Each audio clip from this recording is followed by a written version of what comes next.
नमस्ते दोस्तों, वापस एक बार मैं दीप गजबे और आपके लिए लेके आया हूं आज काफ़ी लंबे टाइम के बाद एनएफओ बीच में काफ़ी सारे एनएफओ आए थे, लेकिन फिर थोड़ा सा एक लैग आ गया। नहीं, बट अनदर एक नया एनएफओ आया हुआ है वापस। This very new company called as a white oak capital mutual fund. तो बात करेंगे इसके बारे में, समझने की कोशिश करेंगे किस टाइप के लोग हैं, कैसा ये फंड मैनेज करने वाले हैं और क्या एग्जैक्ट इस फंड में होने वाला है। उसके पहले वापस एक बार आपसे सबसे रिक्वेस्ट गुजारिश, please do subscribe channel money investment सही फ्यूचर सही। चलिए चलते समझते देखते सोचते कि क्या एग्जैक्टली कंपनी है, क्या आपके लिए करने वाली है। वाइड कैपिटल म्यूचुअल फंड एक फ्लेक्सी कैप फंड लेके आया है। ये फ्लेक्सी कैप फंड जो है ये एक ओपन एंडेड डायनामिक इक्विटी है। स्कीम इन्वेस्ट करेंगी across large cap, mid cap and small cap में, जो कि नॉर्मली मैंडेट होता है। एनएफ का ओपन हो रहा है मोस्टली 12 तारीख से लेकर 26 तारीख तक, तो 14 दिन का पीरियड है। आप बिल्कुल इसको एंजॉय कर सकते हो। समझने की कोशिश करते हैं एग्जैक्टली वाइटो कैपिटल है क्या, कहाँ से एक नई कंपनी आई है। तो वाइटो कैपिटल ग्रुप जो है ये चालू किया था, इनके फाउंडर है मिस्टर प्रशांत खेमका। इन्होंने जून 2017, ऑलमोस्ट 5 ईयर ओल्ड कंपनी है। इनके पास असेट आज की तारीख में अराउंड 40,000 करोड़ के आसपास की इनके ऑफिस है इंडिया, सिंगापुर, मॉरिशस, स्विट्जरलैंड और यूके में। इनके पास आज की तारीख में 300 लोग काम करे। मिस्टर प्रशांत खेमका ये काफ़ी साल से इस इंडस्ट्री में काम करे। 2000 से पहले गोल्डमैन सैच में थे, फिर उसके बाद में इन्होंने खुद की कंपनी चालू करके वापस 2017 से इन्होंने वाइटो कैपिटल चालू करा। इसका ग्रुप की जर्नी कैसे है, तो ये बहुत सारी अलग अलग चीज़ें हैं। समझने की कोशिश करती है कि असेट अंडर मैनेजमेंट इसमें कितने हैं। तो डोमेस्टिक असेट इनके पास 10,700 करोड़ के आसपास के हैं और इंटरनेशनल असेट्स इनके पास अराउंड 30,000 करोड़ के। बिकॉज बहुत साल तक खेमका जी ने काफ़ी बाहर काम किया है, तो जब उन्होंने नया कंपनी चालू किया तो उन्होंने ऑनशोर ऑफशोर जो है वो उस पर ज़्यादा काम किया और ऑनशोर फिर धीरे धीरे उन्होंने बिल्ड किए असेट्स। इनके इसमें एक बहुत ही पुराना बहुत इंपॉर्टेंट नाम है mister Ashish Somaiya, is the CEO of this company. Ashish Somaiya इसके पहले मोतीलाल ओसवाल में सीईओ थे, फिर उन्होंने वहाँ से क्विट करके यहाँ ज्वाइन करा है। रमेश मंत्री जी है, काफ़ी लंबा टाइम है, 18 साल का वर्क एक्सपीरियंस इनका। मिस्टर प्रशांत पंत जी है, मिस्टर सौरभ शाह जी है और भांजन जोशी जी है, जो कि इसके पूरे ऑपरेशन का काम करते हैं।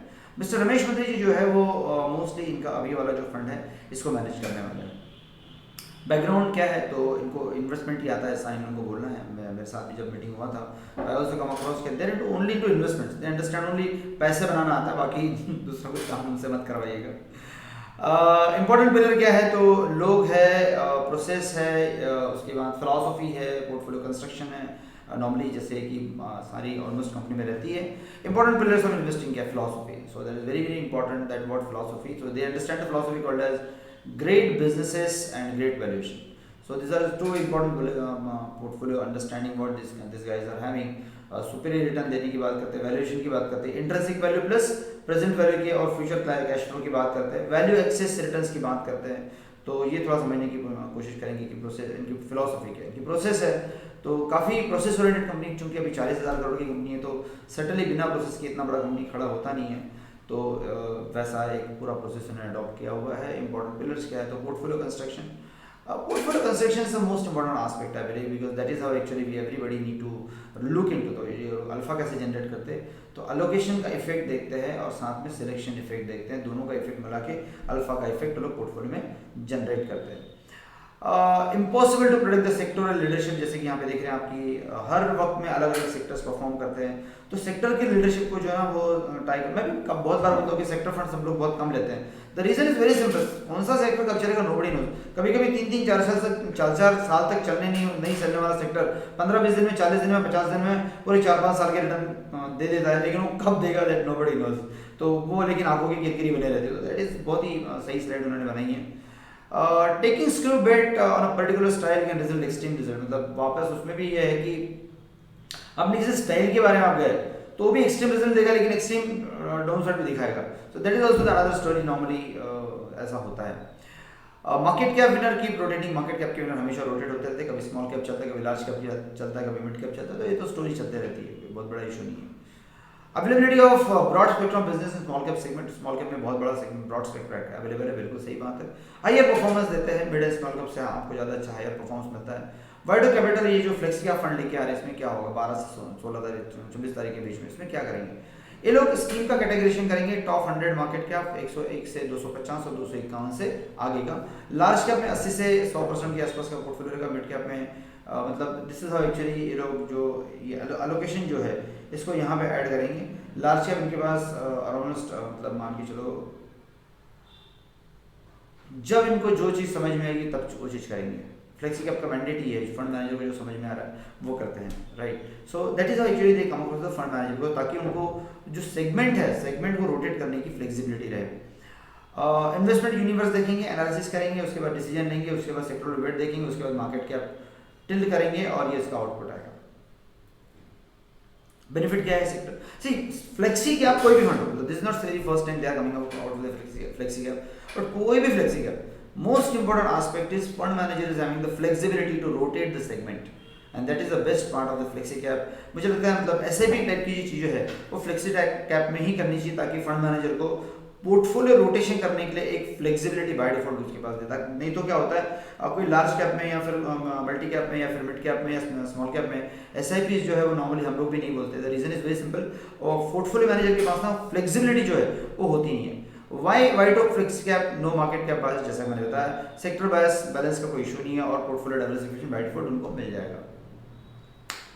Relationship between nominal GDP, corporate earning and Sensex is very important aspect. देखिए ये तीनों चीजें एक साथ चलती हैं। अगर आप इसको देखेंगे तो आपका सेंसेक्स का जो रिटर्न है ये 12 से 12% के आसपास का है, मान के चलिए 2009 से 2022। अगर आप CAGR नॉमिनल जीडीपी का भी रिटर्न देखेंगे तो 12.4% है, और अगर आप EPS की भी बात करेंगे तो 12% के। तो पोर्टफोलियो में आपका नॉमिनल जीडीपी 12% से ग्रो कर रही है, आपका EPS 12% से ग्रो कर रहा है, तो आपका सेंसेक्स जो है 12% का रिटर्न दे रहा है, nothing wrong in that. That is how actually it is very strongly correlated with each other and that is something very one important aspect हम लोगों को जो देखना जरूरी है। तो यहाँ पे एक बहुत इंपॉर्टेंट चीज है, जैसे हम लोग मैं बोलता हूँ हमेशा कि आप सेंसेक्स को देखिए, आप निफ्टी को देखिए, इसके जो रिटर्न्स है ये रिटर्न्स ऑटोमेटिकली आपके पोर्टफोलियो में आएंगे ना, प्रॉब्लम कहाँ है। तो अगर आप FD में या FD टाइप के प्रोडक्ट्स में हैं और अगर आपको उससे डर लग रहा है तो सेंसेक्स और निफ्टी के रिटर्न तो कम नहीं होंगे बॉस। और सेंसेक्स के रिटर्न निफ्टी के रिटर्न क्या है, सेंसेक्स के रिटर्न और निफ्टी के रिटर्न जो है हम लोग नॉमिनल जीडीपी की जो बात करते हैं इस देश के रिटर्न है, इस जीडीपी के रिटर्न है, and that is how actually वो वहां पे जो है वो सेंसेक्स और निफ्टी में रिफ्लेक्ट करते हैं। तो आप भले बाजार पे भरोसा मत रखो, देश पे तो रखो भाई, आप इस देश का पार्ट हो, और इस देश का अगर आप पार्ट हो, अगर आपको ऐसा लगता है कि मैं ग्रो होने वाला, मतलब आप ग्रो होने वाले हो, तो सीधी बात हो सेंसेक्स और निफ्टी जो है वो ग्रो तो होने वाले है ना। सो ये पॉइंट को समझना बहुत जरूरी है, इसको देखना बहुत जरूरी है। मुझे लगता है यहाँ पे हमको नजरिया बदलने की बहुत जरूरी है।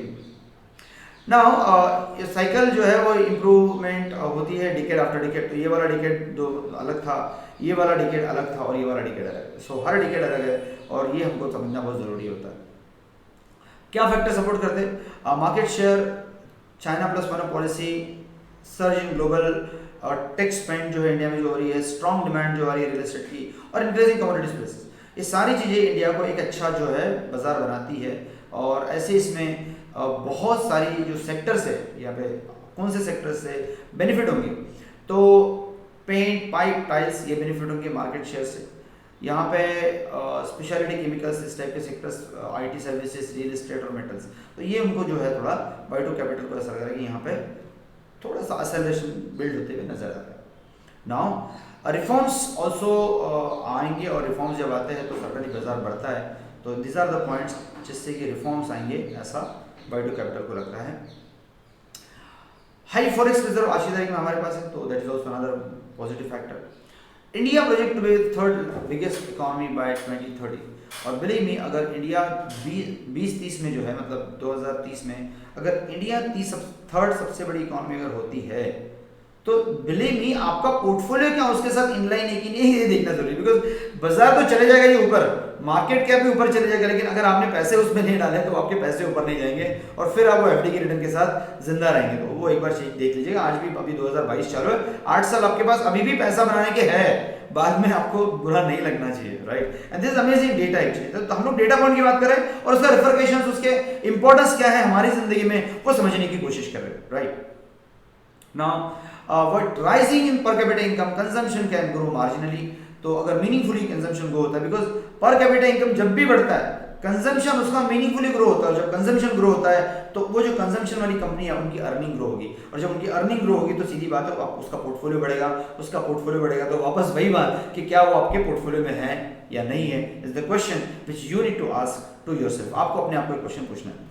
अब many states are already on the inflection point, बहुत सारे स्टेट्स जो है अलग अलग टाइप से जो है वो इन्फ्लेक्शन पॉइंट पे है, तो ये समझना भी बहुत जरूरी है।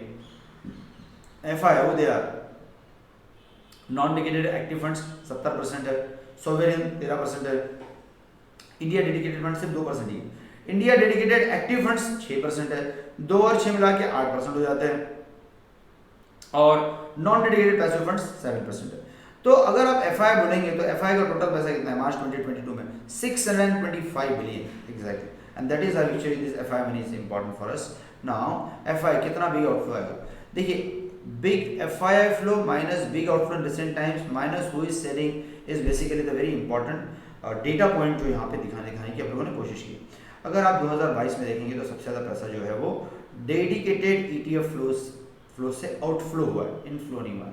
और इनफ्लो में क्या आया है, तो इनफ्लो में जो है वो सोवेरिन जो फंड्स है, वेल्थ फंड्स है वो आया है, और बाकी के फंड्स जो है वो ये क्या बोलते हैं नॉन डेडिकेटेड ईटीएफ फ्लो है वो आया है, बाकी के पैसे थोड़े से निकले हैं।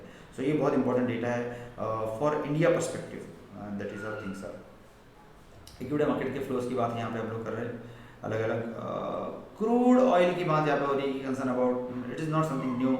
इसके पहले भी यहाँ तक पहुँचा है, फिर नीचे यहाँ तक आया है, फिर अभी ऊपर आया है, इसके इक्वल आ गया है, मतलब 5% of you can say every of growth जो है नेट ऑयल इंपोर्ट के यहाँ इस पॉइंट तक पहुँच गया था, इन्फ्लेक्शन पॉइंट तक। अभी यहाँ से हो सकता है फिर वापस नीचे आए, so there is nothing wrong in that, चलते रहता है। Rising export reduce vulnerability of oil price, तो ये एक बहुत इंपॉर्टेंट डेटा पॉइंट है जो बताता है कि कैसे जो राइजिंग एक्सपोर्ट है वो थोड़ा सा, बिकॉज डॉलर अंदर आ रहा है तो शॉक्स को थोड़ा सा ऑब्जर्व कर रहा है। Equity market major geopolitical events, बहुत सारी अलग अलग चीज़ें हैं, क्यूबन मिसाइल क्राइसिस है, 6 डे वॉर है, चलते रहता है ये सारी चीज़ें all going happening. Oil price की सेंसिटिविटी जो है ये मार्केट में अलग अलग मार्केट में दिखाई गई है, अपने बाजार के साथ भी जो है ना वो सिर्फ 0.35% ही है इन्फ्लेशन के साथ, तो 0.35% इन्फ्लेशन बढ़ता है, इससे कोई डाउट नहीं है, ठीक है। Market have not corrected sharply in the rate hike cycle, तो एक सबसे इंपॉर्टेंट चीज़ अपनी देखिए, रेट हाइक साइकिल हुआ छोटा मोटा नहीं हो, 70 बेसिस पॉइंट हुआ, लेकिन आपका बाजार जो है वो उतना करेक्ट नहीं हुआ, नहीं तो नॉर्मली बाजार बहुत दबा के करेक्ट होता है, तो उतना नहीं हुआ है। That is very positive factor. This shows that the resilience or the strength of the economy, and this is very important factor जो हमको समझने की ज़रूरत है। तो सम अप, अर्निंग साइकिल जो है वो बहुत अच्छे से इंप्रूव हो रही है, मार्केट इन्वेस्टमेंट डिसीजंस जो है बहुत अच्छे से काम कर रहे हैं, मार्केट में विनर्स जो है वो रोटेट होते रहते हैं, वो रोटेट होते रहेंगे, this is the problem. So WhiteOak Capital जो है फ्लेक्सी कैप फंड जो लेके आ रहा है, इसमें क्या है, इसमें वो लोग अपने हिसाब से मंत्री जी को जो ठीक लगता है, उनको जो सही लगता है, उनको ऐसा लगता है कि कौन से पॉइंट पे कौन सा फंड जो है वो कौन सा सेक्टर जो है रोटेट होगा, और उस सेक्टर को आपके लिए उस पर्टिकुलर फंड में लेंगे। काफ़ी रिच एक्सपीरियंस इन लोगों के पास, तो आप मिनिमम 5,000 रुपये से लेके तो आगे कुछ भी कर सकते हैं। SIPs भी मल्टीपल ऑफ इसमें अवेलेबल है, there is no problem. Exit load as usual 1% का रहेगा, इंटर रोड तो जाता नहीं है। मिस्टर रमेश मंत्री इज द फंड मैनेजर, और मिस्टर पीयूष बरनवाल जो है वो डेट का फंड, इसमें जो डेट का जो भी कंपोनेंट्स में ऐड रहेगा वो देखेंगे। अब कुल मिला के WhiteOak Capital, I am sure that this is very first fund of WhiteOak Capital, तो इनका काम जो है बहुत अच्छा रहेगा। I wish them very happy, very amazing, all the best to this entire team of White Oak Capital, and I'm sure that they certainly will going to bring a lot of new concepts and the way they normally generate the returns, they build the return for the investors. I'm sure that they certainly will going to give the amazing journey, amazing experience to the entire investors of India. Thank you very much for watching this video. वापस अगर आप लोगों को comment रहता है, कोई question है, आप बिल्कुल इस पर डालिए। I would be more than happy to address your questions that way. Thank you.